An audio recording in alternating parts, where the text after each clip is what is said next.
मेरे प्यारे साथियों, आपका अपने YouTube चैनल केवल स्टडी पॉइंट पर स्वागत है। अगर आपने अभी तक मेरे चैनल को सब्सक्राइब नहीं किया है तो सब्सक्राइब कर लें तथा बेल आइकन को ऑन कर लें ताकि मेरे द्वारा बनाई गई वीडियोज़ की लेटेस्ट नोटिफिकेशन आप तक शीघ्र पहुंच सके।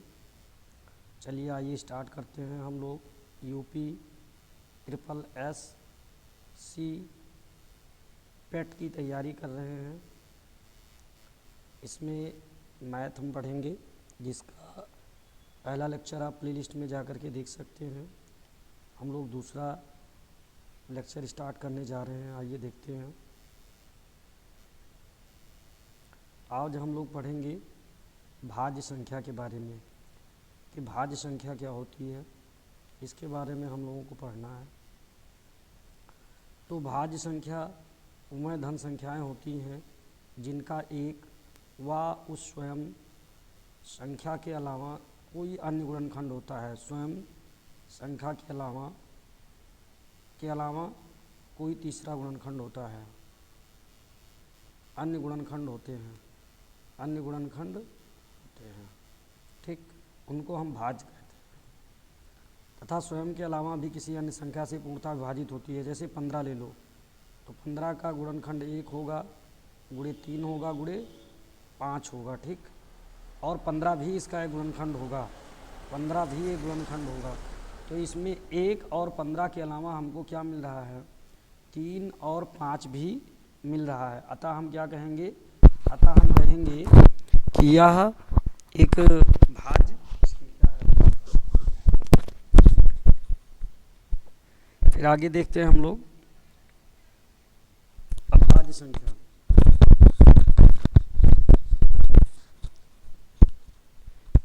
अभाज्य संख्या एक ऐसी संख्या होती है जिसका एक और उस स्वयं संख्या के अलावा कोई दूसरा गुणनखंड नहीं होता है, ठीक। भाज्य संख्या वह धन संख्याएं जो स्वयं तथा एक के अलावा किसी अन्य संख्या से पूर्णतः विभाजित ना हो, अभाज्य कहलाती हैं। इसमें 2, 3, 5, 7 ये अभाज्य संख्याएं हैं। 2 जो है वो सबसे छोटा तथा सम अभाज्य संख्या है। ये देखिए, संख्या 1 केवल विभाजित होती है, अतः हम लोग क्या कहते हैं, मतलब एक गुणनखंड हो। 2 एक ऐसी संख्या है, ये अभाज्य संख्या है जो सम भी है। एग्जाम में क्वेश्चन पूछा जा सकता है कौन सी ऐसी अभाज्य संख्या है जो सम भी है, तो 2 आप लोग क्या लिखेंगे। और सबसे छोटी अभाज्य संख्या भी 2 मान सकते हैं आप लोग। चलिए, सहअभाज्य संख्या क्या है इसके बारे में देखेंगे।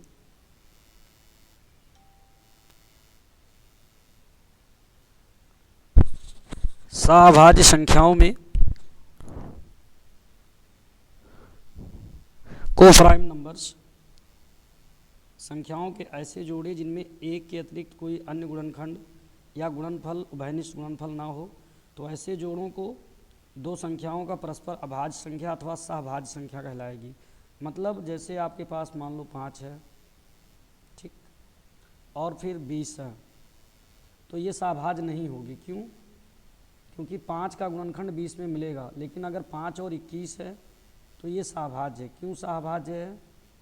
5 और 21 जो है सहअभाज्य है क्योंकि इसका गुणनखंड करेंगे तो कोई ऐसा गुणनखंड नहीं है कि एक के अलावा दोनों में कुछ और मिले। एक के अलावा दोनों में कुछ कॉमन मिल रहा है, नहीं मिल रहा है, ठीक। तो इसको क्या कहेंगे, ये दोनों जोड़े परस्पर सहअभाज्य हैं।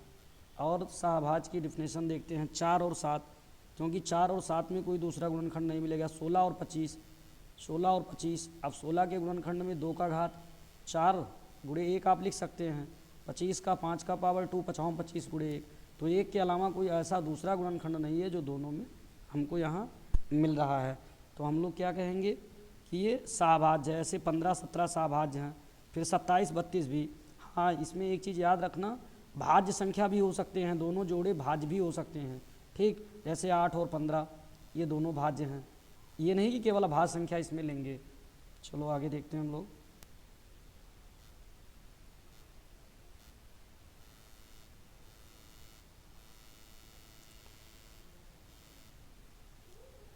हम लोग अब शून्य संख्या के कुछ सामान्य नियम देखेंगे। जोड़, शून्य जोड़ने पर संख्या पर कोई प्रभाव नहीं पड़ता है, ये देखिए। घटाने पर भी कोई प्रभाव नहीं पड़ता है, लेकिन गुणा करने पर मान शून्य हो जाती है। कोई भी संख्या है, अगर आप जीरो से गुणा करोगे तो आपको क्या मिलेगा? जीरो मिलेगा। लेकिन जीरो को किसी संख्या से भाग करने पर जीरो ही आता है, लेकिन जब हम किसी भी संख्या को जीरो से भाग करते हैं तो अपरिभाषित आता है। आंसर क्या आता है? अपरिभाषित आता है। इसी प्रकार अगर जीरो का घात कुछ भी है, यक्स है, तो भी जीरो आएगा, और किसी संख्या का घात अगर जीरो है तो उसका मान 1 होता है। कैसे होता है इसको हम लोग समझते हैं। जैसे x का पावर 2 बटा x का पावर 2। अब जब हम लोग नीचे जाएंगे तो बराबर ये ऊपर आधार बराबर है, घात घटेगा, तो x पावर 2 माइनस 2। अब क्या हो जाएगा? 2 में से 2 घटाएंगे बराबर x का पावर 0। अब यहाँ फिर से चेक करते हैं, x को अगर x से हम लोग काटें तो x कर्नम x कर्नम एक बराबर क्या आ जाएगा? बराबर 1 भी तो मिलेगा।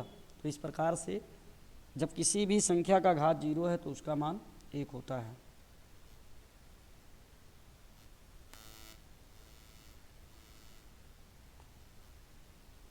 ऐसे साइन 0 का मान 0, कास 0 का मान 1 होता है, tan 0 का मान 0 होता है। किसी संख्या में शून्य से गुणा करने पर शून्य ही प्राप्त होता है, ये हम लोग देख लिए। आगे बढ़ते हैं, ये सब हो गया। फिर है संख्याओं की विभाज्यता की जांच, कि कोई संख्या किसी संख्या से कैसे विभाजित होती है। ऐसा प्रतिरूप पैटर्न ज्ञात करते हैं जिससे बता सकें कि कोई संख्या 2, 3, 4, 5, 6, 7, 8, 9, 10, 11 से विभाज्य है या नहीं। 2 से विभाज्य, वह सभी संख्या 2 से विभाज्य होती हैं जिसके अंत में 0 हो या कोई सम संख्या हो। 2, 4, 6, 8 हो या फिर 0 हो तो 2 से विभाज्य हो जाएंगी।